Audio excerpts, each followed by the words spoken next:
you a nice piece of paper there. Oh, man. Yeah, very nice, yeah. Very nice. Share a pen if we need to. Oh, I hear a fuzzing. Oh, he went away. That went away. Well, Todd, you let us know if it's a go time. I thought I did. No, it's go time. Okay. Hey, guys. Hey, everybody. Welcome to Our Town Podcast. Extraordinary. Mike's back. Oh, yeah. No, Yes, thank and you. a long-delayed Mike coming back to us. Yeah, no, it's really nice to be back in Renton. Renton? It is. And, I've been across this great nation of ours, and it really is vast and amazing, actually. But Renton's awesome, right? Like just today, I had people posting about people pooping on Rainier Avenue in broad daylight. You don't see that in Nebraska. No. You just don't. You have to. That's when you know you're in a city. It's like the cows are the They ones. have the good sense to hide it when they're taking a dump in public. It's just population, right? It's just that's exactly what that is. Yeah. And fentanyl. That's a thing. It's like it's not helping our unhoused community that there's a vast ocean of gross dope out there. Yeah. If you haven't started fentanyl, don't start. No. And I mean it. I know things might seem desperate or awful or whatever, but it will make your life way fucking worse. Okay? And for the most part, the best route is just not to start. Right. Yeah. Don't start. Funny pills, none of that nonsense. Don't. The more you know. Yeah, honest. And I love drugs. Yeah. Don't get me wrong, but that's bad. It's really bad. Yeah. It's Charles, really you bad. can get that animation. I'm going to do it right there. Put it right there. Twice. Yeah, and don't get the right before and after that the I love drugs. Right. You could also do the and now you know, and knowing is half the battle. Yes. This is your brain. Yeah. This is your brain on drugs. No, that's an egg on a skillet. Welcome back, everybody. It feels like it's been, for Todd and I, a week. For Mike, it feels like it's been years and years. A month or a decade or so. Yeah. but You guys did a great job. Oh, thank you. Appreciate that. But it's good getting the band back together. Yes, And welcome to you guys. This is our Mysteries of History episode coming to you from the historic Renton Civic Theater in beautiful downtown Renton. It is a nice day out there. It really is. Sunny. Yep. Sun found us. It's like 50 degrees outside, so it's not warm, but it's sunny. Todd's not quite in shorts, but no, I'm wearing sweats because it was cold outside. Yeah. Well, what's going on, everybody? Mike, tell us about the road trip. Yeah, dude. geez, it was great. Didn't have a lot of time to explore the cities we were in. I had I would walk the neighborhood just like I do whenever I travel anywhere. I just walk the general neighborhood I'm in to get a quick immersion, right? Where was the convention in Chicago? It was in their convention center, the McCormick Convention Center, which is huge. It's I've never been. The South Loop. Okay. So, down by the stadium, by the Bears Stadium and all that. I don't know. if it's by the Bears Stadium. Bears. Yeah, but there's a lot of sports stadium in that town. A lot of giant skyscrapers. There's a lightning storm as we were leaving. Did you get a Chicago dog and some deep dish? I did get some deep dish. Okay. I did not get a Chicago hot dog. Lou Montanalos or No, I didn't. But that place is huge. Yeah. To clarify, you said dish, right? Yes. Okay, making sure. Yeah, deep dish pizza. It's a thing, and it's their own style of pizza. That's not what I heard. Is what I'm getting at. Nick. No, Mike I didn't got some have deep dickin'. No, didn't get any deep dickin'. maybe next trip. Yeah, and Anaheim's great, but especially Chicago because it's for the United States, it's pretty old, man. Yeah. So it would have been nice to have at least a couple days just to run through it, right? Yeah. Just didn't have the time. Yeah. I remember I went to the White Sox game in South Chicago and looked back north towards downtown, and just the immense size of Chicago was just like wild to see how big that city is. It's just amazing. Yeah, and because I've been through the downtown of LA and such, and Chicago seems like a much bigger downtown. Yeah, so yeah. It's a big town. Yeah. It is. And I just kept going back to the same restaurant in the neighborhood, and Rick Benny's. It was a cool little Italian joint from 1946, I think. Right. And it was good. Some of the best fried chicken I've ever had in my life. Dean Martin photos. A bunch of photos on the wall, but I didn't see any celebrity photos. Okay. But I'm sure, because it's, an old part of town. Yeah. So, Yeah. All right, cool. Yeah, it was really neat. Yeah. Yeah.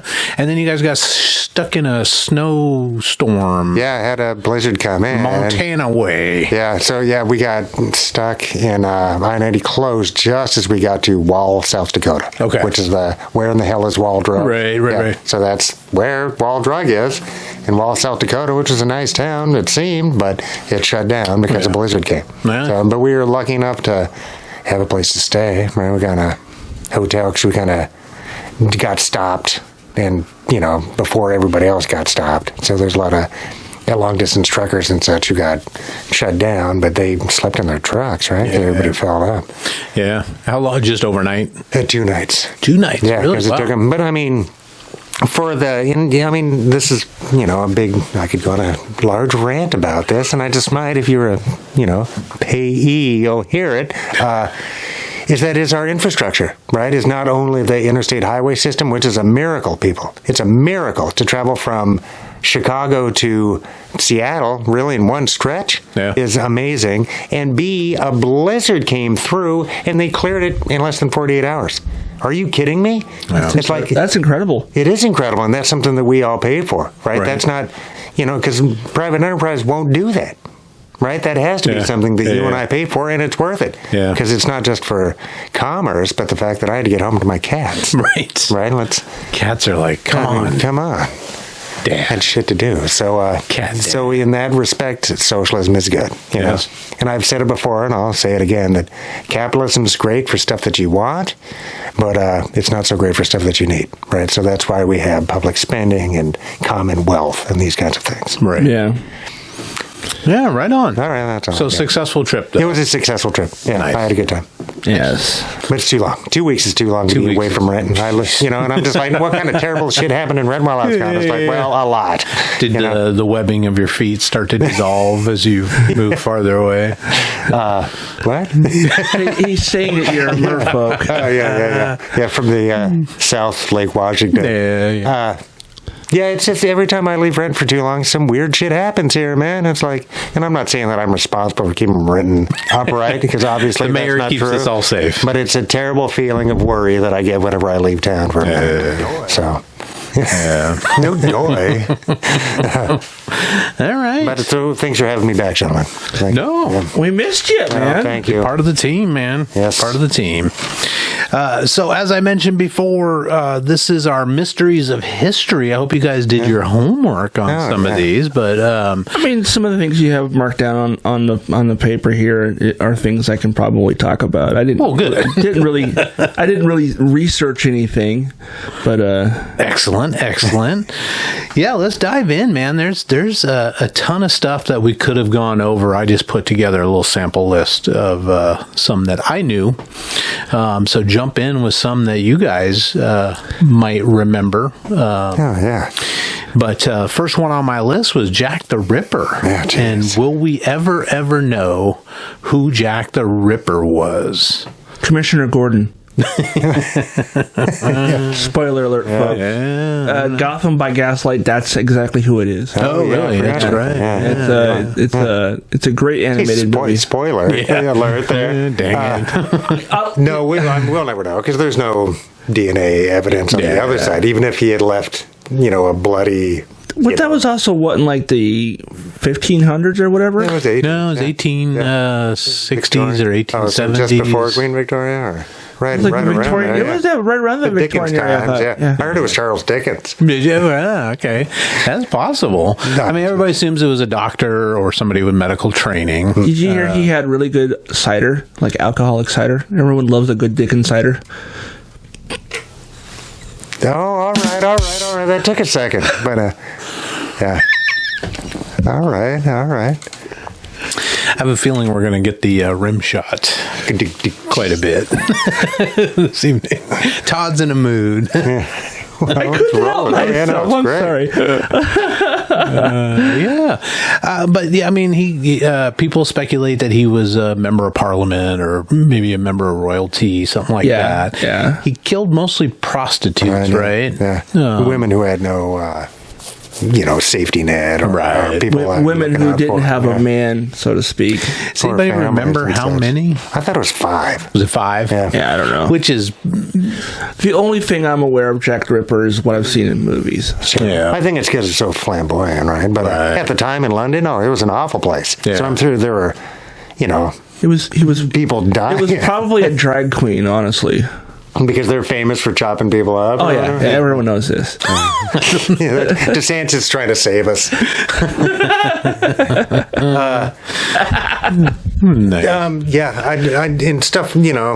And stuff like that, I think, catches people's attention, just like, mass shootings in the modern age, right? Because it's so big and makes us feel powerless, etc. And I honestly believe that Jack the Ripper wasn't really a real person. I think that was more of a story to keep people from going out late at night in that time period. Well, there was definitely, photographs of mutilated to the killings as well. Yeah. Oh, there was? I just assumed it was all like kind of fiction. Like Green River stuff. There was a pattern, and not just a pattern, but the MO or whatever, that certain acts were committed, or certain telltale signs or whatever. Yeah. Actually, when was the Chicago's World's Fair? Was that 1899, Because that would have been around the time of Jack the Ripper too. But some have speculated that H.H. Holmes, the American, kind of the first serial killer, if you know that story at all, had the murder castle in Chicago during the World's Fair. Is that a tourist trap? Yeah, it's a tourist. Well, basically what it was, people would come stay with him and he would murder them. He had secret passageways set up. He built this hotel and he had secret passageways and he had chutes to drop bodies down into. Hardcore, he had where he could turn the gas on and asphyxiate somebody in their room and stuff like that. But people are speculating that he was actually Jack the Ripper. He had traveled to England, got a start there, and then they come back to America. But that was a speculation. I don't know. Obviously, nobody's ever going to know. What is the human? What the fuck bends somebody to do shit like that? Right? I don't know. Because that's been poor mental health for some time. Yeah, I guess it's a big step. It is. I'm not saying that mental health is going to be the answer to everything as far as when it comes to murder, but I think that's an element of it. I think. It's probably a combination of just poor mental health and having a really shitty upbringing and having just terrible, toxic people around you all the time. Sure. Yeah, because you have to have some amount of empathy, lack thereof, to be able to do something like that to another creature. And there's a certain percentage of humans that don't have that empathetic response. I can't remember what it is now. It's more than you think it is. Yeah. And I don't know if that's just kind of been in our gene pool because we have to go off to war throughout history, and you can't be an empathetic warrior, right? Yeah. It just doesn't work. That's why the Army and the Marines and all those guys, they break you down and build you back up to train you into a killer, right? Try to take that aspect out. Yeah. Just like, I remember the description of pythons or whatever. It's like, for reptiles, it would be a detriment, right? Because they're any non-mammal. Mammals have to have some inkling of empathy because our kids are stupid, right? And they take a long fucking time to be able to do anything on their own. But a lot of other, insects and reptiles, it would be a detriment. It would slow down their species. I think humans are not as evolved as they think they are because the average animal, once it's, a certain age, it's on its own. There's no... Except Megan the Stallion. She's the apex human. Have you seen her recently? I rest my case. I only became aware of her when she was in an episode of She-Hulk. Yeah, which is great. Oh, that's right. She does the twerk in it. Oh, yeah, it's fantastic. She teaches the She-Hulk how to twerk. It was pretty epic. Yeah. I was like, who? I had to Google who that was. I legit thought that was somebody else. No, that lady's selling records. Or downloads or whatever it is nowadays. Yeah. She's very popular with the young people. Yes. Well, from Jack the Ripper to Jimmy Hoffa. Hoffa. Hoffa's an interesting story. Isn't he buried under a under like a. That's how you get rid of somebody. A giant slab under some giant skyscraper somewhere. I was thinking like a football field or something. So one of the reports was that he was dumped into the cement of Giant Stadium. That's the one. Way back when. But a lot of people don't subscribe to that theory because it would have been impractical because he disappeared in Detroit, outside of Detroit. How do you move the body? You have to move the body all the way to New York and then dump him in the thing. But I guess Giant Stadium was being built at that point. But Giant Stadium has since been remodeled or torn down and rebuilt, and there was no body found when they were digging. So not true. But the guy disappeared. I think it was 1975. He was going to meet a couple of mob bosses to try to get back into being the president of the Teamsters. Right? He had done some jail time. Nixon had commuted his sentence, so he got out early. I think the caveat was that he wasn't supposed to be hanging out with gangsters? Hanging out with gangsters or try to run as Teamster leadership again. And he tried to appeal that, and he was trying to worm his way back into Teamster leadership when he disappeared. My theory is that he's actually D.B. Cooper. When did D.B. Cooper? I think it was 72. That should be on the list too. Okay. But it was the 70s. Anything could have happened. Time was travel different back then. So he goes to meet these guys at a restaurant outside in a very affluent neighborhood, suburb of Detroit, and he's supposed to meet these guys, and he just disappears. His car is left there.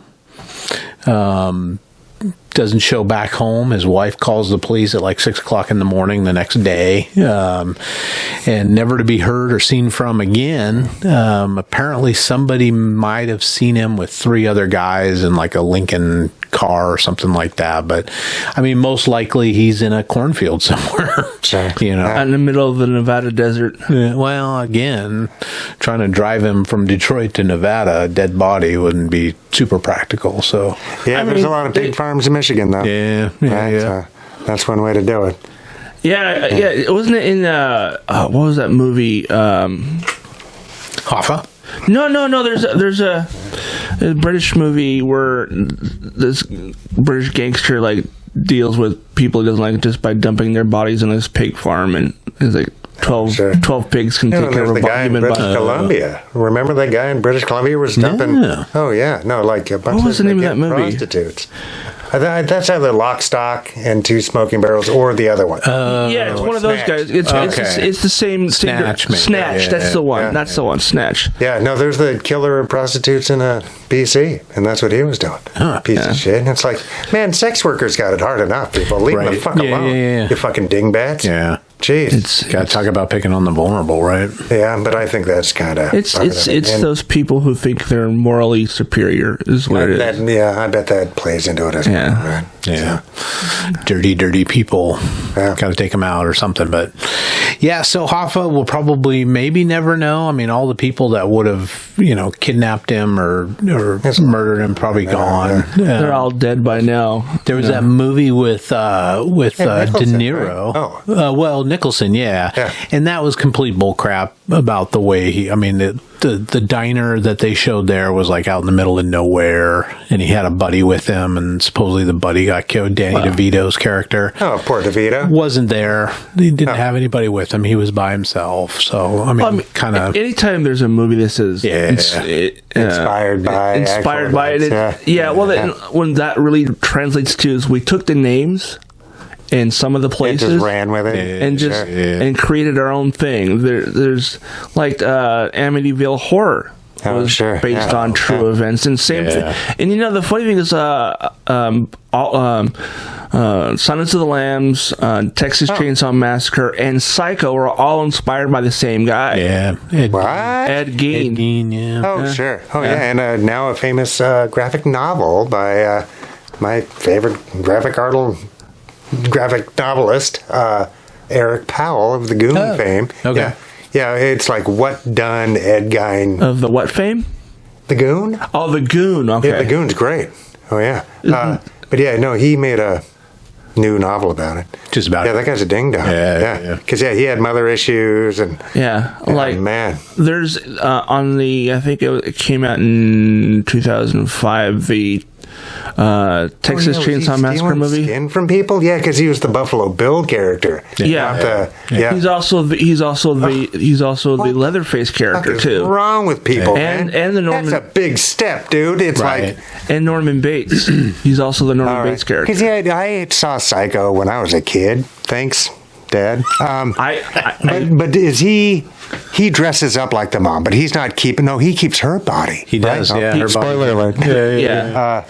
Yeah. Yeah, that's right. Fun fact about Psycho: the blood in the bathtub is actually Hershey's chocolate syrup. Yeah, because it's black and white. You couldn't and it had the right consistency. It had the right consistency, and the darkness of it was great for the fresh blood look. Yeah, and then Gus Van Sant did like a shot-by-shot homage, right? I never saw it. Vince Vaughn I do like Gus Van Sant, though. Yeah. I did go do the Universal tour a couple of years back, and they still do the driving by the motel, Oh, nice. and going up the hill and seeing the house and seeing Mother in the window. Oh yeah, it's creepy as fuck. And there's a dude whose name I shall not mention. He might still be around, but he would come into my coffee shop and Jet Seat, and he would speak about his mom, but like in his mom's voice. Oh man, I'm just like, it's wow. yeah. So like using his mom's voice to have his mom yell at him. And this kind of shit. I'm like, oh man. What was his order? Do you remember? Black Americano. Okay. Really hot. Yeah. So he just wanted coffee. Yeah, black coffee, and to tell a story, I think. That's kind of... Yeah. Although I drink black coffee, but some people consider that a sign of psycho behavior anyway. I think I'm one of... I don't know how many people out there in the Seattle area that actually don't like coffee. I'm one of those. I've never liked... Today's the day to hide the knives. The most I'll have is like a mocha, but that's mostly because it's just chocolate milk with caffeine delicious. Kick. Yeah. Yes. Jimmy, poor Jimmy, wanted I guess to he's get a his fucking job gangster, back, but right? He's a gangster. Yeah, you know what I mean? It's like he's stealing from all the union members, etc. It's like, no, fuck that guy. Whether or not he needs to get murdered or not, I don't know, but still, it's like unions are democracy in the workplace, right? And almost every ill of today comes back to Reaganomics, right? At least in the U.S., right? And not every ill, but a lot of them can be traced back to Reaganomics, union busting, right? Just the massive inequality, the acceleration of the inequality from the ownership class to the working class, blah, blah, blah, blah, blah. Right. So, I don't know. And people who make unions seem bad, it's a heavier price. Just like people who fuck up democracy, right? It's like people who are corrupt politicians or this, that, or cheat on the vote or whatever. It's like you're making something really important look bad. Right, so it's a twofer. It's not only illegal, but it like poisons our minds to these good institutions, right? And then people don't trust it. You get turned off. Yeah. A little too easily, if you ask me. Yeah, it's that's true. Because name one human institution that's so pure it can't get blown up, right? Yeah. Name one, anybody. Pretty please. Ready, go. Yeah, I'll buy you a T-shirt. Wonder Bread. Yeah. Jones Soda. Hey, still a thing? Oh, yeah, because you brought in Jones Soda for us. Yeah, we had some very first show. But that could have been from years past, dude. That could have been. I was actually watching a TikTok live the other day, and they had one of those bottles. I was like, those are gross. Don't drink it. Yeah, it was turkey dinner, right? It was. Oh, yeah. No, that was great. I was like, I did that on my podcast. It was terrible. Don't drink it. No, it was an interesting flavor for sure. Go all the way back to our episode 0, I think it was. Oh, man. Check it out. I mean, that's the Wayback Machine. That's the Wayback Machine. 3 months. Yeah. Oh, my God. Yeah. It's like a lifetime. So, speaking of missing stuff, the Ark of the Covenant. It's in that warehouse. We all know that. It's in the warehouse. Dun, dun, dun, dun, Area 51, Hangar 18. Well, according to... the Ethiopians, it's an axiom right now, right? So, which is weird that we can't. I mean, I know that they have their own diocese and all that stuff. Surrounding it. That church, I think, is a Catholic church, isn't it? Yeah. No, in axiom it's not. Oh, it's Orthodox. Orthodox. Yeah, they're a different type of Hebe than that. Yeah. But there's a direct line, and that's how... That's like the oldest Christian church in the world, isn't it? The Coptics, Yeah, because they're like they have not splintered off and become their own thing. They're still teaching the same things that were being taught in the time of Jesus, right? Sure, and a lot of the Judaic stuff is from Second Temple, so it predates all the European stuff, etc., which is really interesting. And a lot of them did not get invited to move to Israel, so there was always a question of, whose orthodoxy is enough, or you're not strict enough, right? Or whatever, you know what I mean? And if not straight out racism, etc. But according to the legend, there's a direct lineage between Solomon himself and the queen, right? So that's where the child of Solomon, and his lineage grew up to be Selassie, etc. Right. Right. I'm trying to remember the name of and there was a trail that Solomon's mines were there up in the mountain somewhere, etc. etc. So there's a long-standing tradition and, at the very least, obvious trade route between the two places, right? But there was an episode a couple years back, I think before the pandemic hit, of Expedition Unknown, which I think was on I want to say the Sci-Fi Channel, but maybe it was Discovery, one of those channels, either way. And it was hosted by Josh Gates. I don't know if you're familiar with that guy or not, but this show is basically they're going to places looking up things that no one knows what happened to, if it still exists, if it exists, that kind of thing. They did an episode about the Ark of the Covenant. He went to that church in Ethiopia and was able to talk to the priest in the building. Did they let him in? No. Oh. Nobody's allowed. The only person allowed inside the building is the current priest who's in charge. Sure, because to get into the Holy of Holies, you have to go through a bunch of rituals. Sure, and then can't just get Geraldo in there. They're only in there for a short time because whatever's in there is interesting, bad for their health. Yeah. That's a large reason why they won't let people in there, because if you go in there, you get exposed to whatever's in there, and then it's like radiation of some sort. Melt Nazis? I don't know, because the tradition of the Ark was that it is the tablets, right? The 10 Commandment tablets that were built. Amongst other things, Moses had these guys build the Ark to some very specific, super specific plans, and they had to put rings on each corner to run a pole through it because you couldn't even touch the Ark itself. In fact, there's a story about a guy as they were transporting the Ark from one place, and I don't remember if it was during King David's time, and he built a whole temple and placed it in there and all that stuff. But he touched it and fell over dead, right? Well, he was on a wagon and it was shaking, and he reached over to kind of stabilize it. They talked about that. He died. Yeah, they talked about that on the show. Yeah. Actually, I might in the next couple of weeks, I might have access to be able to watch that show.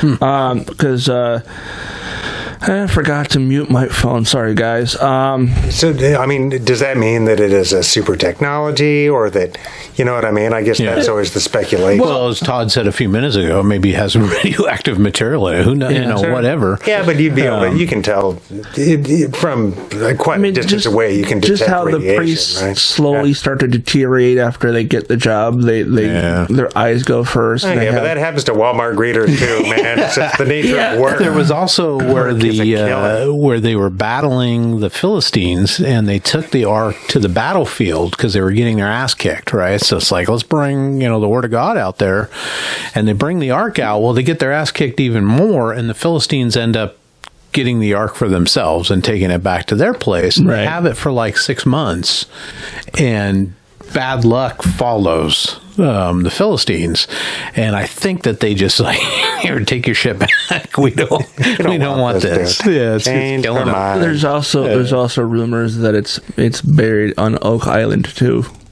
Oh my God! Oh yeah, the Oak Island mystery. Yeah, which I fucking love that show. I don't care what anyone says. I know that it's largely like.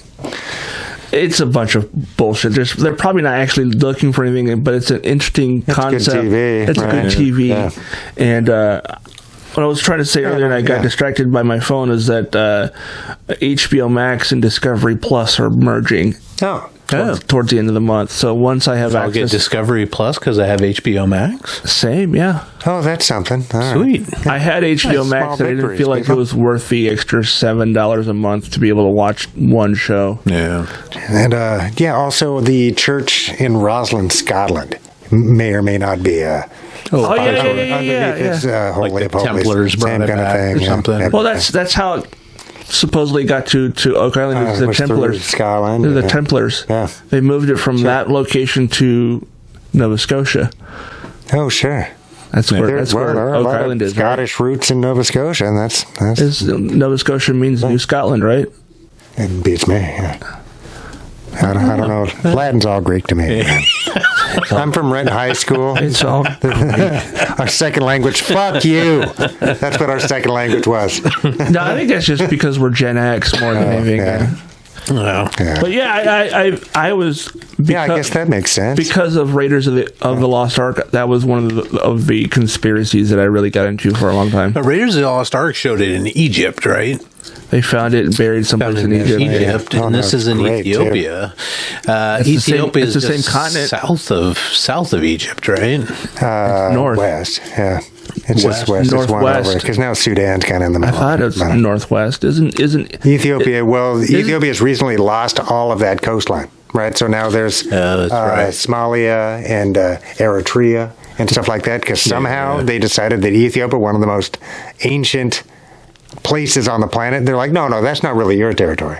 You're landlocked now, no ocean stuff, and you get the mountains. So, Yeah. which is weird. But yeah, I thought Egypt was like in this kind of towards the coast on kind of the middle of the continent. Right on the Yeah. Red Sea Yeah. and the Mediterranean. Yeah, because that's the That's Nile dumps out right there. Yeah. Yeah, kind of does that little blippity bloop. Top right corner. My geography sucks then. Top right corner. 'Cause I was thinking that like Then Libya. Because then there's the Ethiopia was Horn, north. right, which is Ethiopia, Yeah. or was, but it's no longer. I mean, amazing that it might have been able to get down there. I mean, if it's got the supernatural powers and stuff. Well, and that they had trade routes already, Yeah, that's right? true. So because they were Yeah. moving plenty of gold back and forth, Yeah, that's et cetera, et cetera, et cetera. Yeah. So and there was a direct lineage to. Okay, so yeah, at least a Egypt, believed lineage, right? Egypt is up higher on the continent than Ethiopia. Ethiopia is on the kind of in the middle. It was exact backwards. I was thinking that Egypt was down towards the middle on the coast, and then Egypt was up. Okay, I got it backwards. Yeah, no worries. All right. Well, from the loss of the Word of God to the loss of Amelia Earhart, who took off from the west coast of the United States with her navigator, and I can't remember that guy's name. I don't remember either. Evidently, he wasn't all that good at his job, right? Expedition Unknown did an episode on this too, and they actually recreated the flight. They got a similar plane and flew. Did they not allow their guys to get lost, though? Yeah. Hopefully they had that's what they did. GPS and They- stuff. they- Is it they got lost or they ran out of gas? I don't know. Does anybody I think. know? Yeah. Well, I mean, they went to some like out in the middle of nowhere jungle. I don't remember where this was. Maybe this was in the Amazon. Either way, it was in some isolated place. They found a plane out in the woods. They,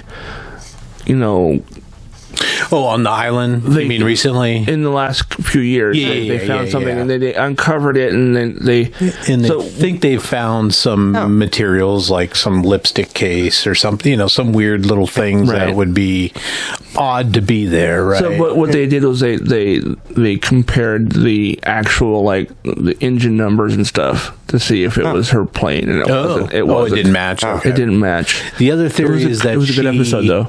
She got kidnapped by the Japanese because they accused her of being a spy at the time. Yeah. I could see that happening. Yeah. What, 30, when was this, 40, 39? Before we were in the war, yeah. I don't know, and they were particularly cruel at the time. Yeah. Somebody had like a photograph that they say show a Anglo woman at a Japanese military base or on a dock or something. And it had to be her. So Who knows? We don't have any record of it.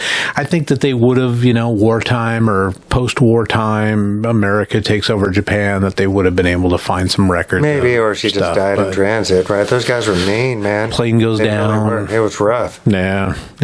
Have you read about Nanking and that kind of thing? Oh, yeah. I mean, it's awful.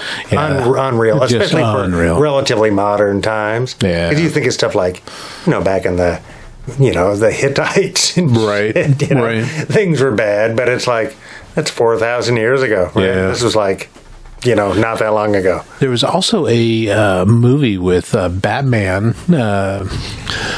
Adam West? Or? No, the other guy, Christian Bale. Where he is a... Or the drugs! I think he plays an American, but he's in Nanking. Is it Empire of the Sun? No, that was when he was a little kid, right? Yeah. This is when he's. This was just a few years ago. No. And I think it was a Chinese production, but he was like the one American or British actor that they could get. But he plays like a sleazeball, like con man type thing, but he pretends to be a priest, and he takes in all these young Chinese schoolgirls to protect them from the Japanese, and also takes in some women of ill repute and makes them all safe and stuff for a little while inside of a monastery. But he makes them safe. No, he keeps them safe and keeps the Japanese from finding them and all that stuff. So, but interesting movie. You brought up Nanking. Yeah, it's awful. Made me think. It's awful. Yeah, no, I remember reading that a while back. Was it The Rape of Nanking by... I can't remember. I can't remember her name, but awful book. But, I mean, between that, well-written Bury book. My Heart at Wounded Knee and stuff like that, just impactful books where I'm like, humans suck. Yeah, we fucking suck. But, hey...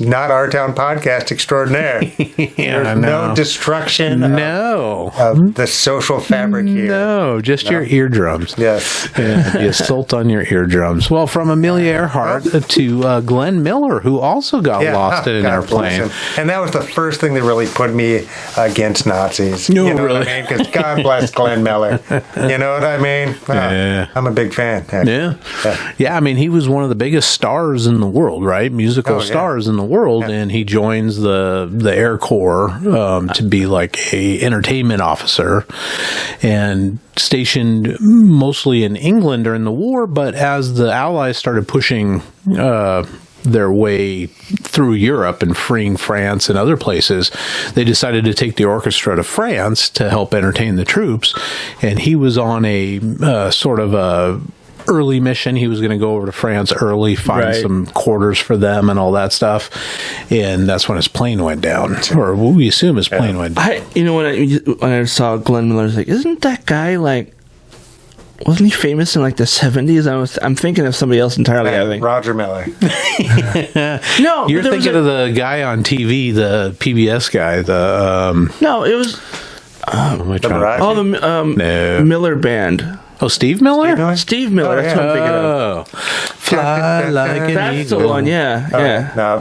I was like, they might be related. Not that I know. But also, in that particular case, in Ameila Earhart also, it's like, hey, planes, even today, with all those decades of experience in engineering, etc., to improve upon the fact. I know what happened to her. She flew over the Bermuda Triangle. See? Wrong direction, but yeah. Yeah, well, that's tying our but show maybe together. maybe the Bermuda Triangle shifted. Maybe it was a wormhole from where she was flying, and she didn't make it all the way there. And what was the experiment that supposedly American soldiers... Philadelphia experiment? Yeah. So maybe that... There's a documentary... Did a time-dilating portal which sucked Glenn Miller and Ameila Earhart into it. And there's a documentary on Tubi about the Philadelphia experiment, as well as and I talked about it on one of the Tin Hat episodes, the Flat Earth documentary, where they try to prove that the world isn't definitely flat, and in the process proved otherwise. Yes. That one's also, it's Beyond the Curve or something like that. It's also on Tubi. I posted the link to it on the Facebook page if people want to check it out. Yeah. It will aggravate the ever living shit out of you if you don't believe in the flat Earth, because these people are just like How are you? No. God, people are dumb. But with Glenn Miller, I mean, the big problem was that he took off in a storm. Nobody knew that he was on the plane because I think his original flight got canceled, so he had to go around and find another flight and all this stuff, and the records weren't all that great. His mom didn't tell him to not take the flight. He flew over to France, or was trying to fly over to France. 2 days later, the Battle of the Bulge starts, right? Oh, shit. And so the news is all about that. So nobody really realized that Glenn Miller was missing for 3 days. Yeah. So no rescue mission attempt. He was never found? Nope, never found. Yeah. Never. That's unfortunate. Yeah. Unless he got kidnapped by the Nazis. Yeah, but they would have said something. Yeah, like such a high eventually. profile. Yeah. I mean, planes go down. Planes go down. And they don't know and ocean is fucking vast. Yeah. Right? So, and back then, in both those cases, it's like, now we can kind of get an idea of where they were, a black box, spitting out RFI or whatever it is. But it's like, they didn't have that back then. No. Oceans are vast and they love to swallow up humans. Yeah. And the English Channel is pretty rough, too, right? From what I understand. Yeah. So, plane goes down in that. Yeah, people swim that thing, man. Not me. Hardcore. Slip on a little grease and get yourself going, right? Grease me up, woman. Going in. I'm giving in. Yeah. So from Glenn Miller's disappearance, I thought it'd be kind of fun to go down a list of legendary people that may or may not have actually existed. So first one on the list is the Round Table, Camelot, Excalibur, Sword in the Stone, King Arthur himself. Sure. Was he a real person, or was it some weird legend, or was it based on a real king, but the names changed and all that? But Arthur Pendragon, right? Yeah. Is the legend. Right. Oh, yeah.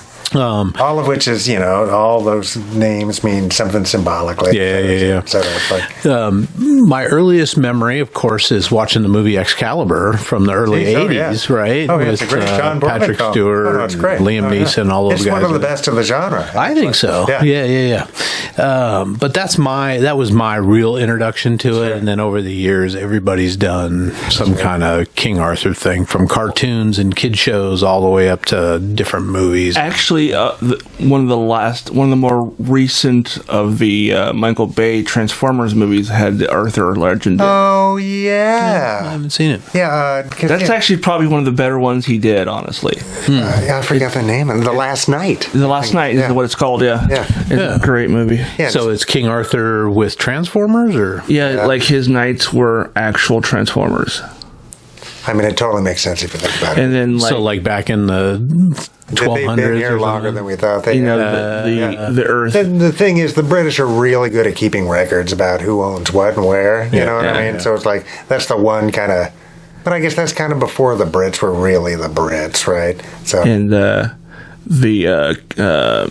Merlin was the one who I guess was in communication with the Transformers, and gave he was given some Cybertronian technology that allowed him to make the Excalibur and stuff. Huh. I think one of the ones I like the most, and you guys might disagree and feel free to, but was the one that came out a few years ago, had Keira Knightley in it as Guinevere, but Arthur was a Roman soldier back when Hadrian's Wall was still a thing, and he was a Roman soldier, and his knights were all like basically pressed into service from different parts of the empire. So they had Mads Mikkelsen in it, and a bunch of people. I think it was just called King Arthur. I'm trying to think of the guy's name that played Arthur. Oh, yeah, no, that's a Guy Ritchie flick. Did Ritchie do that one too? I think so. Okay. So, and there was I thought it was kind of fun and interesting look back, because it's before, like you said, before England was England, or before Britain was Britain. Yeah. I mean, they were, trying to push northwards, but either the Picts or the Scots or whoever that was just kept killing them. So. Right. Yeah. And the Picts come back. I think Merlin's like a leader of the Picts and all kinds of stuff. Yeah. And they do the blue. So what year did that come out?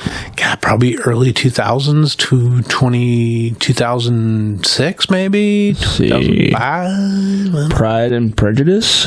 No. It's called King Arthur, but I'm just trying to remember what the... Oh, here it is. 2004. 2004. See? Remember that's almost 10 years ago now? I know. Madness. Man, it's almost 20 years ago. Oh, that's way worse. Yeah. How dare you, sir? Clive Owen. My arteries just a heart. Yeah. I do like me some Clive Owen. Yeah, he's not a bad actor. Yeah. He did that Children of Men movie. Yeah, it's a great movie. Great movie. Yeah. And Sin City.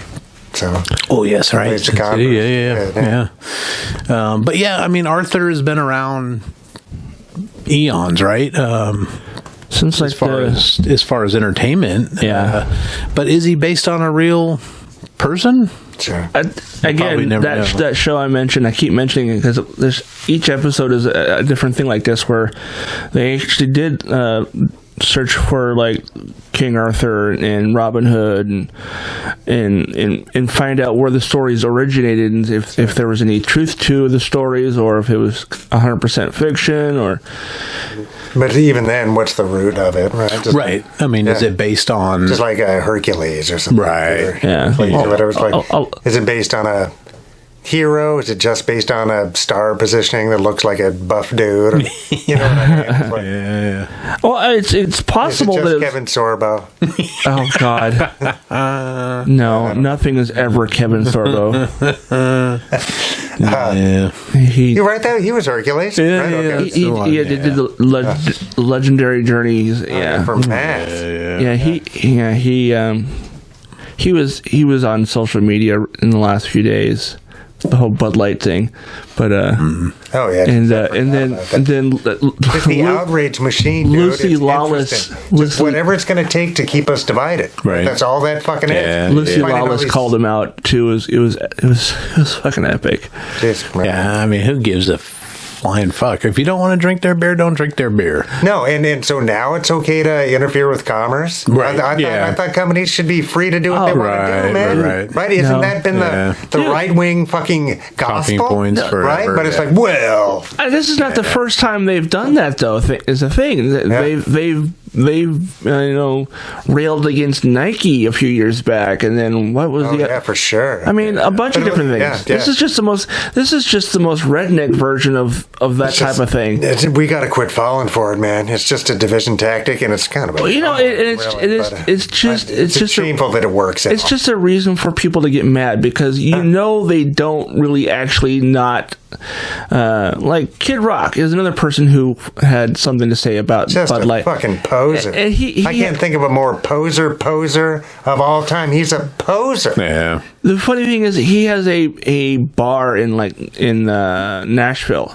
And apparently his bar still sells Bud Light and other Anheuser-Busch products, even though he just shot up. He's probably got a contract for it. Sure. But remember, a Russian company bought Anheuser-Busch. They weren't mad about that. Yeah. Right? No, or just corporate consolidation in general, so we only have 3 fucking choices nationwide. Right. Not mad about that. Right? Mad about just kind of showing that...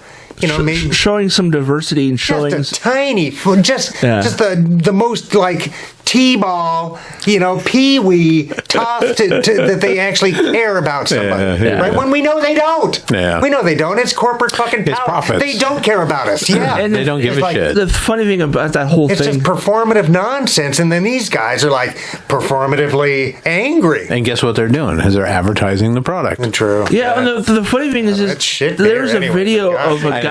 Who in the fuck is drinking Bud Light? I was going to say, if you drink Bud Light, you've got poor taste. Yeah, dude, just get a Jack and Coke, bro. Call it Jack and Diet. I don't care.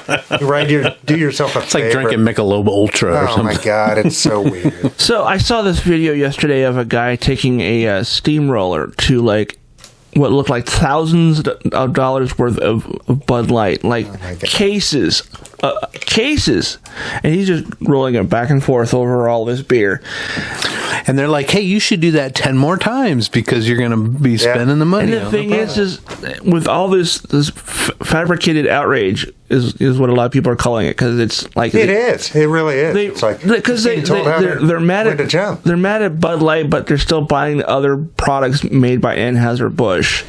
Well, they're buying other products that also have advertised to LGBTQ, to African Americans, And is that what that is? Is that kind of just a softball way of saying that the gays are bad or something? I don't know. You're mad at the it's packaging. It's following the if you go woke, you go broke kind of line of thinking. They think that and I'm all for doing boycotts. Right, I've done boycotts the majority of my life, one type or another. Yeah. But in the end, it doesn't help a fucking thing because our corporate masters are doing better than ever. Make no mistake. All it's free advertising for them is the thing. If these people went out of their way to destroy cases of beer, I was like, the question I have though is this beer that they've been having in their fridge or their garage for the past 6 months? Because it wasn't just a single case. It was like Kid Rock took his, I would imagine it's an AR-15 automatic weapon or semi-automatic, whatever. I don't fucking care, folks. Don't come at me like that. But he shot up this table full of stacked up like 3 or 4 cases high and like 4 across, and just shot the shit out of it. Sure, which is, I mean, that's the best that I've seen out of it. At least that's fun, right? Yeah. And hopefully he followed all proper protocol for firearms and such. But, sure, I'm sure he did. But this is the guy that dances around on stage with a feather boa and sure, doing all kinds of. Yeah, but it's just, and I mean, I hate to be the bearer of obvious fucking news, but gay people exist. Yeah, and you know what I mean, and always have. And the funny thing is, it's like. Bud Light is probably one of those beers that is like consistently like related to like just rednecks and that type of people. Now it's making a shift. They're no longer going to be like, you know what, we're okay with racism. They're now being like, hey, we should be socially responsible and embrace this other demographic of people. But my argument is that only in the most performative of respects, right? They're still going to pollute like they've always polluted. Probably, They're still going to profit like they've always profited. They're not going to, what I mean? It's like we need to rein in corporate power and break up giant fucking companies, period. Or there's no real way to hold anybody accountable. And then we just kind of, as the consuming public, we just wait for these tiny pea trickles from these megaliths to kind of throw us something nice once in a while. We're not going to see Bud Light, next to a Confederate flag anytime soon. Is what it really boils down to. And anybody still flying a Confederate flag, could you just for me please read the Articles of the Confederacy?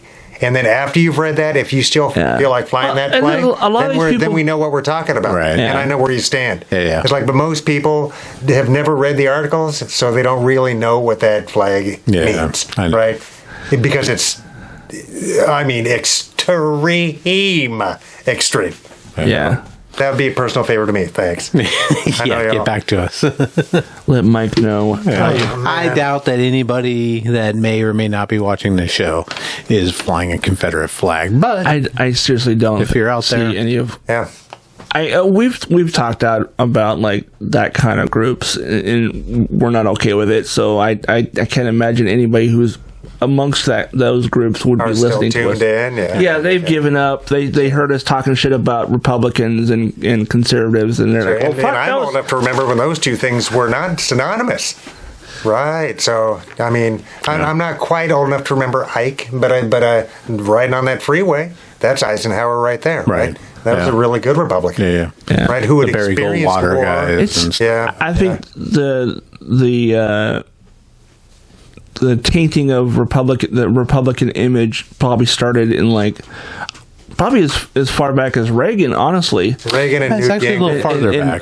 But I was because who was the anti-Goldwater, the super redneck piece of shit guy? Was, but then I was also thinking both Bushes also were pretty horrible.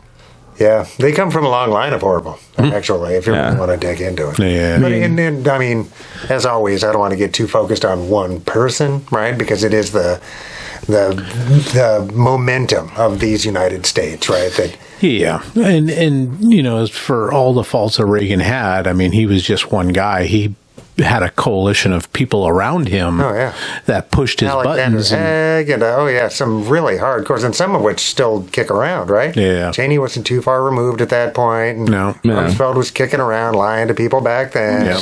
That's what Bush he does. Senior was vice president and shit too. Newt Gingrich and Grover Norquist and these psychos, they came along and decided that winning was far more important than democracy. Right. Yeah. So winning these When it all elections to means. steal our commonwealth, right, which is all the name of their game anyway, right? Yeah. Is they just want to steal as much as they possibly can and pay lip service to these social issues, etc., but never really meaning anything behind it. Yeah. But that's when things really went bad. And I mean, Newt Gingrich is one of the scummiest people ever to be an American. He's an awful American. An awful person. But too. he's an awful person. Yeah. He really is. And Grover, I think, is just... That guy is just... He'd swallowed some Kool-Aid and he believes it. I think he really is a true believer. But he's just wrong. Yeah. Anyway, that's it. All right. Well, from King Arthur to Robin Hood. Yeah. Another one of those that they think that there was some truth behind the stories of Robin Hood, that there was somebody who did those things. He was an animated fox. Yes, he was. He was also a very badly accented American. Oh, the Costner version? Costner version. Yeah, oh, man, Unlike I forgot about other that. Robin Hoods, I have a British accent. Yeah, now that's good. Yeah. Men in tights, tights. That was great. Mel Brooks. Yeah, they also did Russell Crowe had a version, didn't he? Oh, yeah. I mean, there's been a then- lot of. Russell Crowe And then guy. when Man of Steel came out, everyone was like, "Has anybody else noticed that Clark Kent's dad is Robin Hood? Both of his dads are Robin Hood. Oh, yeah. Yeah, you're right. Costner was his human Yeah, dad, and then the other guy Charles mentioned was his genetic dad, Yeah, Russell Crowe. Crow. And there you go. Yeah, not a big Russell Crowe guy. I don't quite get it. Yeah. He's an Oscar winner. He showed up in a movie. So we were talking earlier about movies not following the book, right? And there was a book I read. Forgive me, I can't think of the author, but it's called The Greatest Beer Run Ever. Right. It's about this dude. Read the book a couple years ago, and it was a fascinating tale. This guy's a merchant marine, and he's back home during the Vietnam War, and he's seeing all the protests and stuff. He's like, we want to do something to let our boys over there from the neighborhood. He lived in a neighborhood in Manhattan, and let them know that we're still thinking about them. So he jumps a ship, merchant ship, going to Vietnam. He's got a friggin' duffel bag full of beer. Which is just ridiculous. And he goes over there and he actually finds like 4 of his buddies from the neighborhood and pays them a visit. But in the meantime, it's like he's over there as a civilian. Everybody thinks he's a CIA guy. He shows up so with they're like PBR. giving him rides. Yeah, he shows up with PBR. In the movie he does. I forget what he brings in the book. I was joking when I said that. Oh, God. No, That's it's funny. Paps, that he brings over, but I think it's something else. And everybody's laughing at him because he's like, I brought you guys beer. And it's like, we friggin' have beer. Yeah, it's not the point. It's not the point, is it? But I mean, they from changed the book all around, and they added a Russell Crowe character as a journalist there. He's a massive dude now. He's a big dude. He's a big dude. But I thought it was completely unnecessary. It was unnecessary for the character. Co-produced the film. Yeah, something weird. You gotta love it when like studios like make changes to the story because they and shit. And it's a fantastic story, and just the truth of it. This guy, this ordinary guy, he writes a book about it. But they Hollywoodized it and added a whole bunch of extra crap and stuff. But yeah. But they're talls, man. Yeah. And PBR is another one of those things that's like treated better than it deserves. It's like it won that blue ribbon in like 1812. Like it's been disgusting. And the formula's changed over That's the just because it years. didn't give you rickets. You know what I mean? It's like, fuck, it's gross, dude. Isn't it essentially like it's water with some hops. I guess so. It's So it bubbles. I mean, it beats. I guess back in the day, if it's like dysentery from the mud puddle, right, or the shitty beer, I'm going with the shitty beer all day. it's Right? But- the cheap beer that everybody can afford when you're really really broke. Yeah. So Yeah, I remember Black Label. Remember Black Label? Yeah. That was our punk rock beer. Yeah.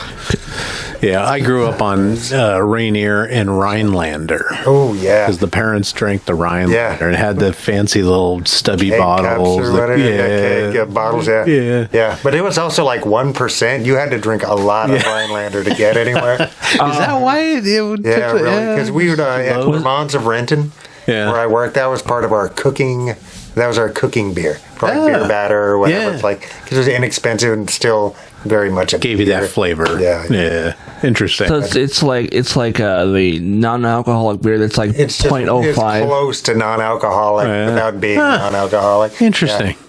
That's I funny. never knew that. I drank a lot of it when I was a kid, but and stacked a lot of it in our home fridge because the parents would come home with cases of that. It's like keep the beer stocked, So number 3 on this list is Confucius, and I've only heard him referenced in Looney Tunes. So Confucius, Chinese philosopher, supposedly, and he's been attributed to every friggin' fortune cookie saying out there, right? But the theory is that there was no real Confucius, that people just sort of be like, it was passed on the wisdom and says, well, Confucius says, kind it's of. anytime you see something wise, you attribute it to Confucius. That makes sense. Yeah, and another one kind of following that line is Sun Tzu, that he And in might Laos. not Kind of, have been- it kind of follows in line with Yeah. all the great quotes being attributed to of course, so as I start talking Randy about Travis.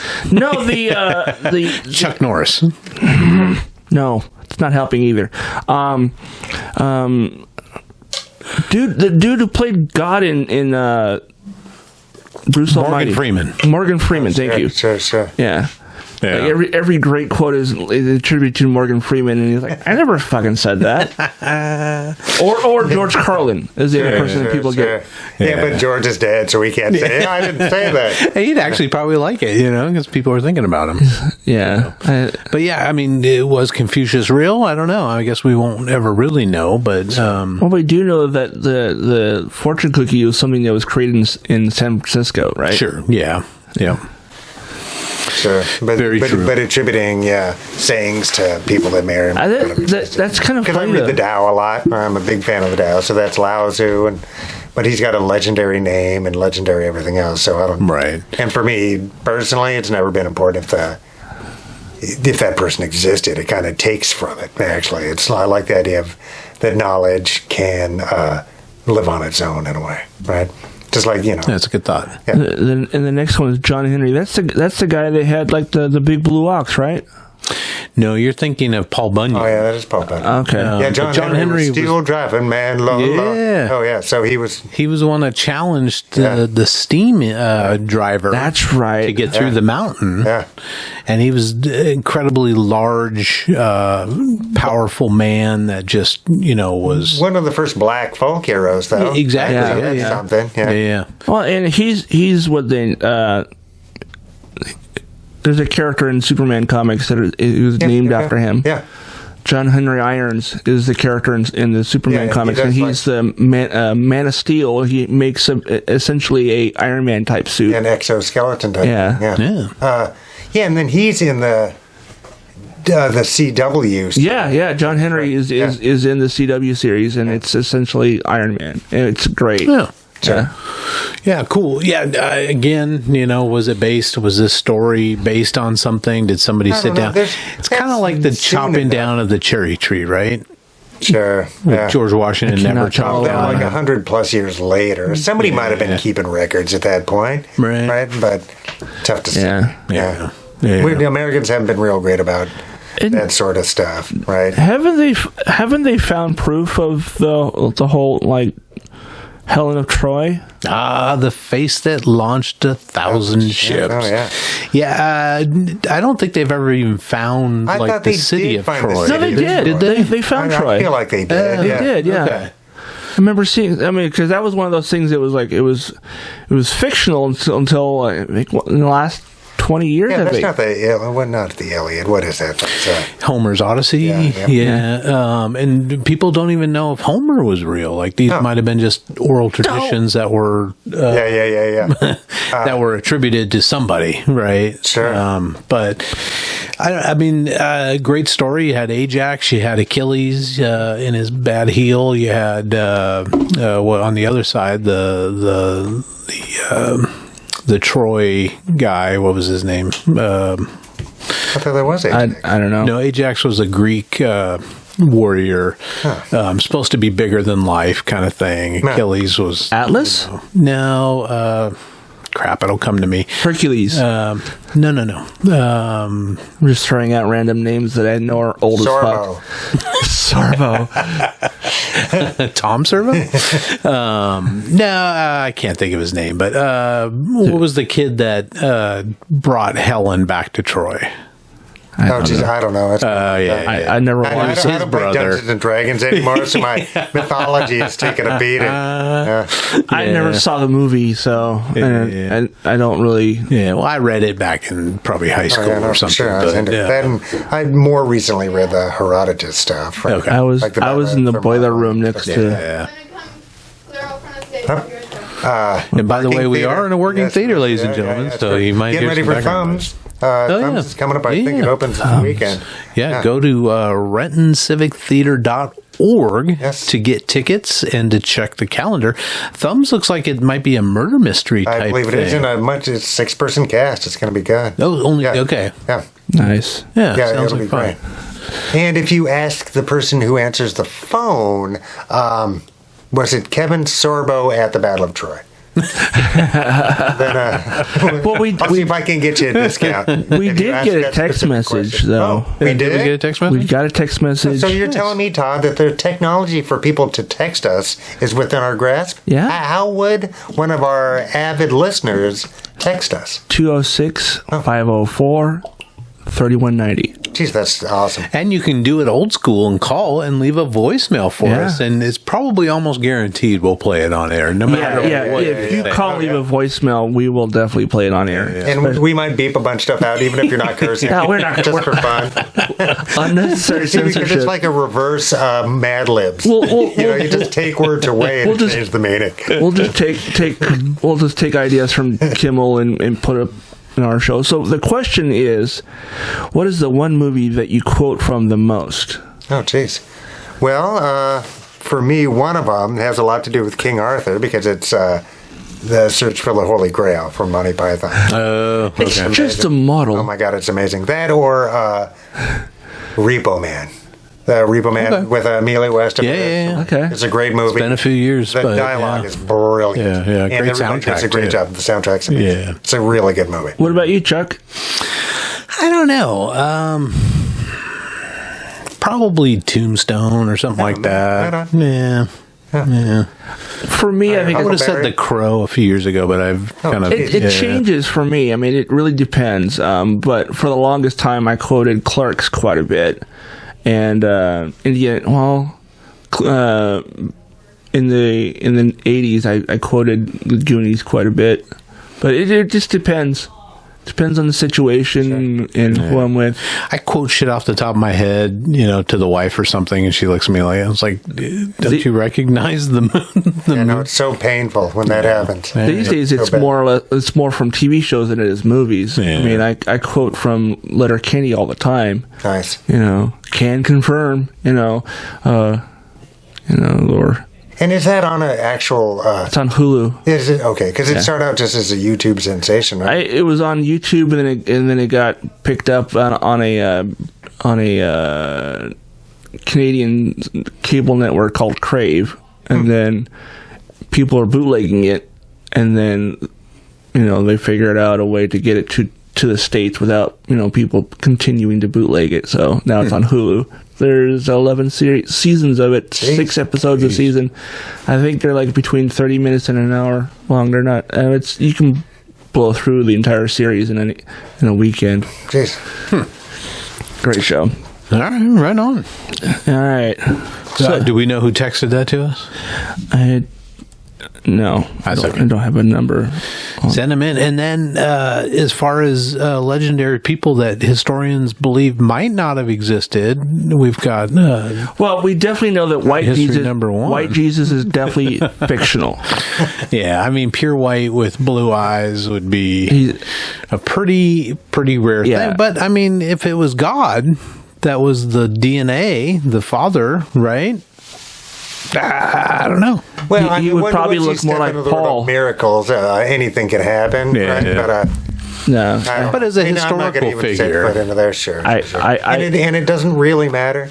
All that matters is people believe what people believe. I think of that book as a book that teaches good morals.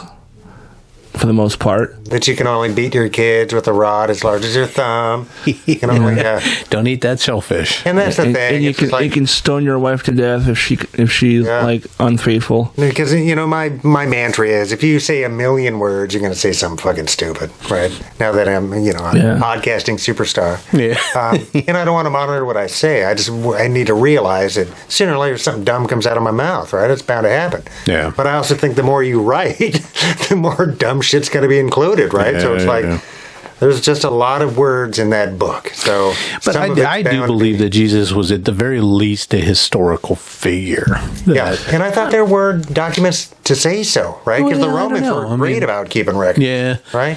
Because they would have had some records with Pontius Pilate and stuff. Right? I mean, they really did, right? They were.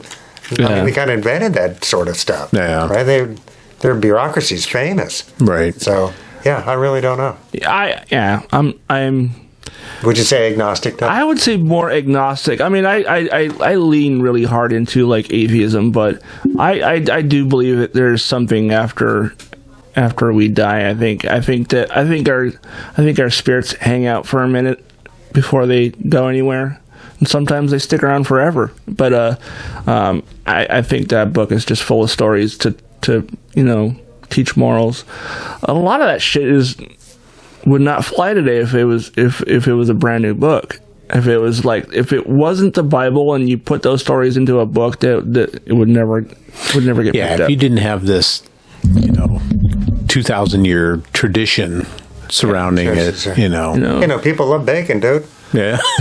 You know what I mean? Dude, I actually had a coworker who was in a religion that didn't eat pork, and we were in a departmental meeting, and somebody made these pork wrapped things was wrapped with bacon wrapped shrimp or something. It was something like that. They were just fucking just like melting in your mouth, and you're just like and she's like, I don't know how you guys can eat this. Like, if you've never had it, you'll never understand, because there's no way to really explain why bacon is as good as it is without showing you. Because what are the three cooking things? Goodness. Heat, salt, fat. Yeah. Right? That's the three.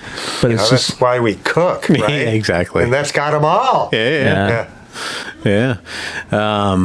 I don't know, man. As far as the spectacular miracles and all that stuff, I'm not a believer, but I do think that there was an awesome teacher that tried to teach humanity a better way. Sure. And that was a historical figure. And whether or not, we talked earlier about stuff being attributed to people that like Confucius and stuff, and maybe some of the stories aren't, and none of the Gospels 100% match, right? The ones that the church decided we're going to use these. Sure. We're not going to use these, but we're going to use these. Right. But they don't completely match, but they're pretty close. They're all different languages. A lot of the stories come from other... A lot of the stories in the Bible also come from other places in the world too. Like there's, what was it? The whole Virgin Mary thing is older than Jesus. And classic. And Moses floating down the river. Yeah, those are all old stories. And from Samaria. And the Ark even is an older story. The flood that covered the world is way older than the Bible. I think that's from Sumer originally. Yeah. So the Sumerians. Sumerian, right. Which is fine. But then at what point are these, and I'm going to jump into the deep end of the pool here, but at what point are these just archetypes, right? The Jungian archetypes, and I'll attribute them to Jung, but obviously it's a fucking human thing, right? Right. And so that's just us taking those archetypes and putting them into our traditions, right? Yeah. And so, because in our dream state and all these kinds of things where these archetypes pronounce themselves, right? Then we wake up and we're like, oh, Yeah. you know, I mean, how else would you tell your tribe about these things, right? Right. So, of course, it's in metaphor. Of course, it's in, larger than life language, because that's how stories get told. I mean, even our more modern holidays are borrowed from other places. Like, that was Easter, the assimilation, right? That was the Easter, that's what. Oh yeah, yeah. That was the way for the Romans were good to be at it. able to. Oh yeah. Yeah. Because that way you get a lot less rebellion. Yeah. Right? If you take over and then put a local in charge with local customs and then just skim off the top. Right. I don't think Alexander invented that, but he was also very good. Well, they also like the Catholic Church, I think the Romans, whoever, they also like would take holy land and like build their churches on top of the old locations. Sure. So. Well, you got the trails already leading there, right? All the places people already walked and gathered from, all the townships. I figure they're going to go there regardless, so might as well, Unless make it's, Foucault's pendulum, and those are all built on the ley lines. Yes. Which is something we didn't get into for the Histories, Mysteries, or the weird stuff from last week. Well, why don't we talk about ley Let's talk lines? about it. No, we can. Oh. Why not? Let's do I it. don't know, because I'm not prepared. But that's also a thing, and that's also a thing. Have you guys read Foucault's Pendulum? No. Excellent book. It really is. But I'll sum it up, and this is not a spoiler alert. But what's real doesn't fucking matter. It's what humans believe, right? Yeah. That's all that matters, because that's what motivates us to live, die, murder, how we feel. procreate, Yeah. etc. Yeah. It's like belief is what is the true power. Yeah. So, Well, you're going to have to talk more about this. Yeah, I think either next week or the week after, we're going to do like what is humanity, and we're going to explore that. We'll do all philosophical stuff. well, I'll sum it up right now. A big bummer. Except, of course, for our town podcast extraordinaire. The only thing that will keep the world sane. Yeah, we're like the wild stallions bringing peace to the world. Yeah. Any other? that was a simpler time. Any other historical figures that may or may not have existed, or any other history mysteries? I mean, we didn't. There's Santa so many Claus, we could talk man. about. Yeah, Saint Nick is an interesting one too, right? And that's an amalgam of a bunch of different stories too. Yeah, I could see that. yeah. I mean, human history is deep, man. Right? We do go way back, and for the vast majority of it, nobody was writing shit down. Right. Right. So it's these It's just oral traditions. oral and stories. traditions, yeah. And those vary from family to family, from language to language, obviously. Yeah, big time. All these, because words are funny that way. Yeah. They're incomplete symbols. Yeah, Right, man. I was reading memes, and somebody was posting like pictures of Star Wars up, and it was like translated to Chinese, right? And then they showed like the picture of the scene, right? And then they would have the Chinese exact, maybe not exact, but the Chinese translation. Excuse me, of what's being said. Need water. Water. Take over. Okay. Yeah, because words are funny that way, right? But never fuck with Star Wars. That's right. But it was funny. It was Damn like straight. Find your lack of Chinese dough buns disturbing. I find your lack of faith disturbing. yeah, but it would be something like there was a scene. I think it was in the very last one of the prequel trilogies. The Episode 3. episode 3. We'll just go with that.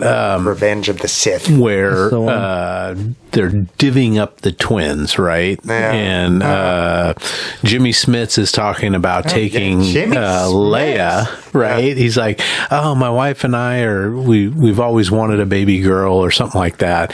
And then they show a picture of Ewan McGregor as Obi-Wan, and it's like confused disappointment because why didn't he want the boy or something? It's kind of this weird Chinese cultural stuff. No, they're not wrong. It's like Leia had her shit together, right? Like Luke's all like, I'd be like taking her too. Yeah, I don't want to go to I want to go shoot womp rats.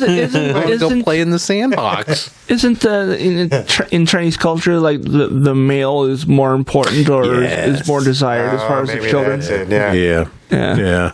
Oh, So that explains why they were like, why did they not? Why does he not want the boy? Yeah. What are you, crazy? Well, I think they split him up for a reason, though, right? Well, they did to hide him from Anakin. Anakin, Vader. Darth Vader at that point. Well, yeah. And I need to rewatch the Obi-Wan series because there's a few scenes, I guess, that have the boy and the girl. And I think they would have tied up any kind of loose stuff by now, right?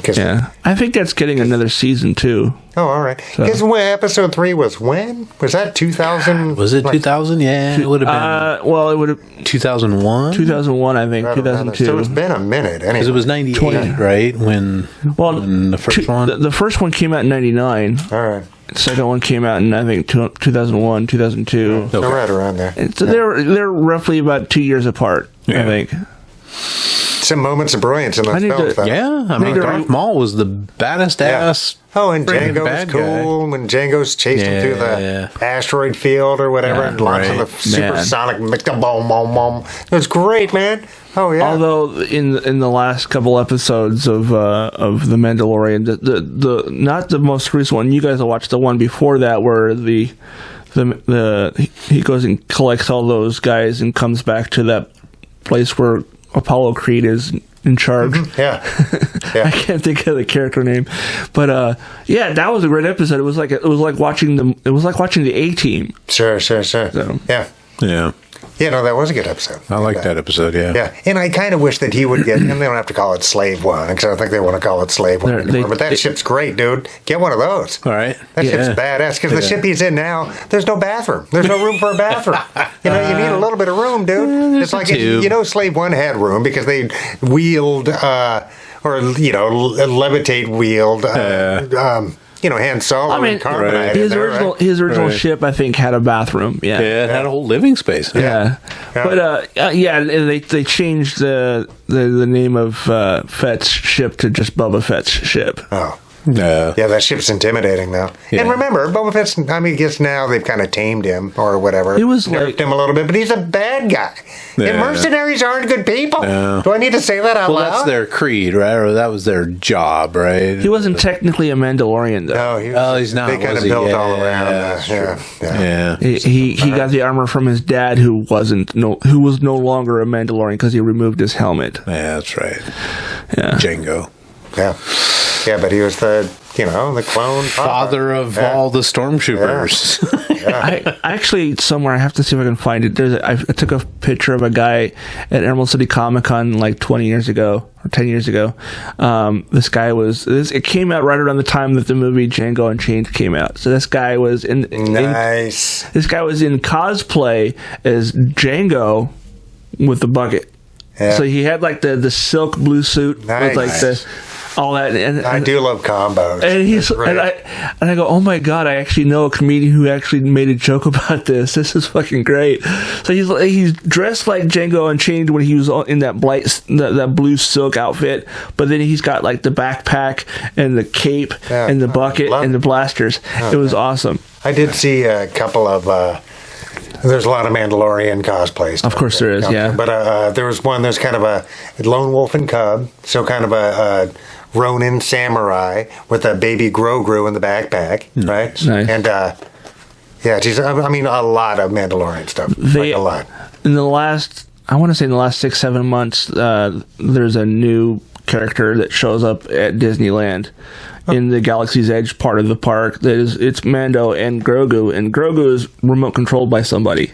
Oh, that's great. Either it's him, is it like the puppet. He's an actual puppet. He moves and he coos and he interacts with people.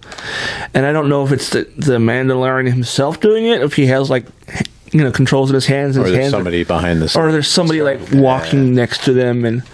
Well, I'm going to find out because I think we're going in November. Nice. Do it. Oh, Dude, we're trying to plan it. Yeah. And maybe I'll just grab Grogu and start running and see who comes out of the... There's nothing more humiliating than getting arrested by a guy wearing a Mickey Mouse badge. I've seen video of that happen. I'd like to give that a try. There was a guy Banned for life. Seriously, there was a guy who and I don't remember the name of the channel now, but he would go and show like defunct parts of the park, and he got caught and arrested by Disney police.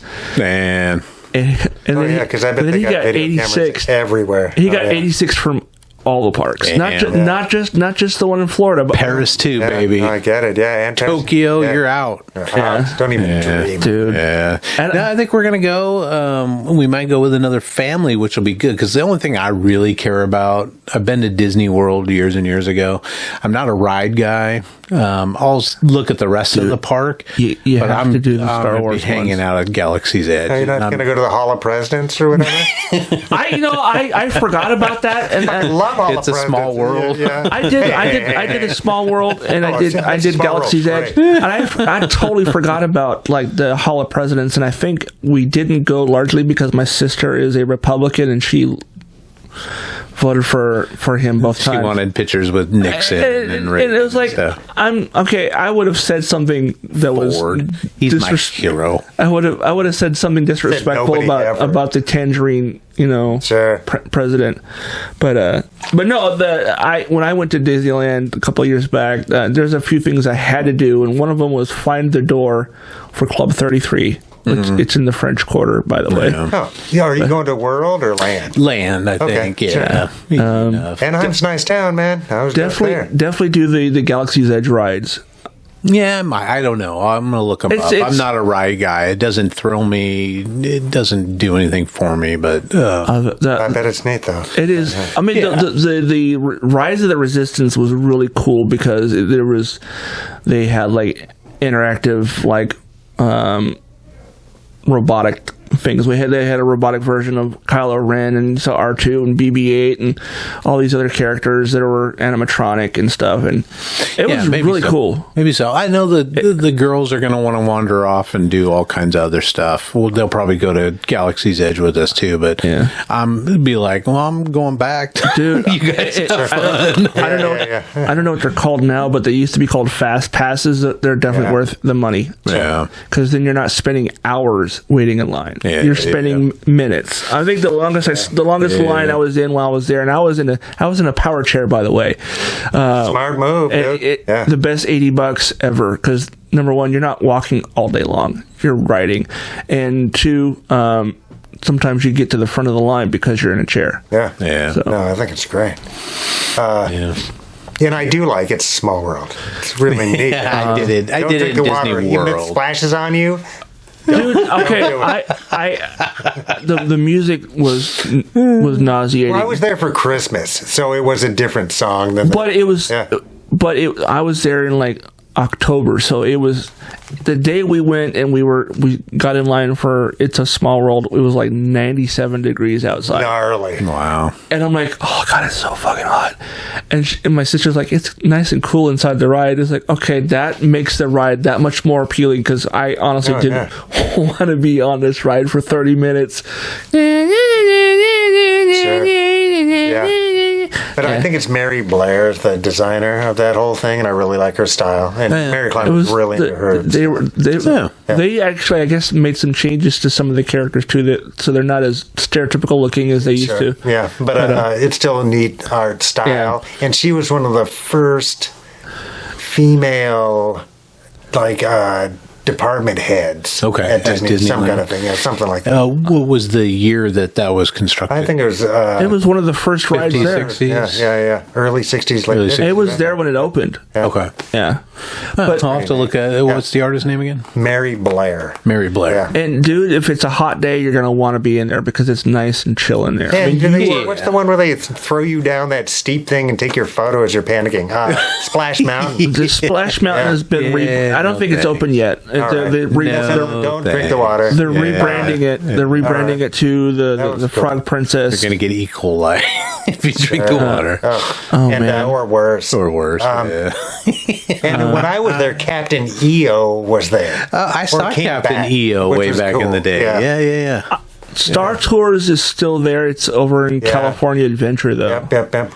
And I guess the original tour guide for Star Tours is now the DJ at the cantina. That's cool. And you have to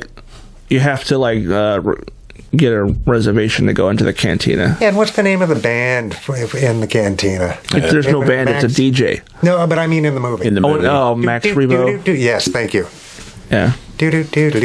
Yeah. I was kind of bummed that there wasn't actually a band, but the robot that used to be the tour guide for the Star Tours is now the DJ in the thing. And the other thing I recommend checking out, both of which are really cool, is the Droid Depot. And I don't remember what they call the lightsaber place, but you can build your own lightsaber. Yeah, I know. The wife and the daughter went down about 2 years ago, maybe 3 years ago. Well, it'll be 3 years by the time November rolls around. But and she did that. She built her own droid and brought it home. I had a little action figure, and the fucking dog ate it. Oh, so I had to run to the store and get like a C-3PO. Say, well, it's not quite the same as the one you built. Yeah. Did dog eat the one she built? Yeah. God, those are expensive. Yeah. Holy shit. Yeah. I actually had one and I sold it to the guy who runs D-Pad. Needed some money and stuff, and I hadn't touched my droid in like months. So you know what? I'm going to sell that because I can use the gas. All right, well, what's a better positive note than Disneyland to end the history mysteries? I tell you, though, the first time I saw the Millennium Falcon, I broke down and started crying. I just ugly cried. I was like, oh my God, it's so awesome. This is so beautiful. Yeah. Now, my sister took a picture of me, like, sobbing. I'm like... Oh, that's cool. And it was... I mean, it's a full-size replica. I mean, it's not... It's massive. And you can't get anywhere near it because there's gates around it. But, when you go into that ride, you're walking through the corridors of the Falcon. So it was really cool. Nice. The spice ride. I want to jump into the spice stores. Yeah, that's what everybody does, Hide under there. They won't find me. They never do. And that ride is bring in the scanners. That ride is the one you want to do with your family because it takes 4 people to fly or to manipulate the ship in the ride because you're actually controlling it. That's great. It's a giant video game. Person in the front right has up and down, and person front left has left and right. So the two of you have to navigate. Oh boy, that's going to end marriages right there. Yeah.